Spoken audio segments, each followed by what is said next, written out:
La mission est importante. Les géomètres sont déployés sur le parvis à l'assaut de la Madone. Une cure de mesure s'impose pour le monument construit entre 1938 et 1941. Est-elle toujours la plus haute statue religieuse de France, à presque 33 mètres? Premier outil à disposition, le drone, désormais fidèle allié des experts. Donc là, le drone, c'est un outil qui nous permet de prendre des photos. Le but, c'est de prendre plusieurs photos du monument. Et en connaissant la position des images, ensuite on arrive à remodéliser en 3D.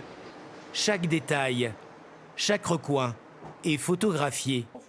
Des données récupérées à 2 pas et analysées. Des milliers de photos qui sont assemblées ensemble et derrière on en sort un nuage de points. C'est ce qu'on appelle la photogrammétrie en fait, et par nos logiciels de traitement, on vient créer un modèle 3D. L'intérieur est aussi passé au crible. Et puis là on a le dôme. Mesurer est une chose, mais connaître volume et surface de la statue apporte une garantie pour l'avenir. S'il y avait un accident sur la Madone, on serait capable éventuellement de la reconstruire à l'identique avec ces données 3D.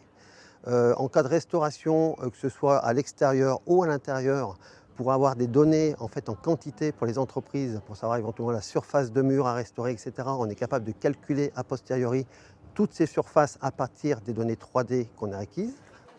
Revenons au but premier. Quelle est la hauteur de cette Vierge à l'enfant? Donc la taille définitive de la statue, c'est 26,19 mètres de là à là. Sur Internet, on peut trouver une mesure de 32,60 mètres. Et en réalité, si on prend effectivement le socle de la statue jusqu'au seuil de la porte, on a une mesure de 32,87 mètres. Donc on est même un petit peu plus grand que la mesure qui a été donnée jusqu'à présent. Des outils plus précis qu'au début du XXe siècle justifient ces 27 cm de plus pour l'éternité.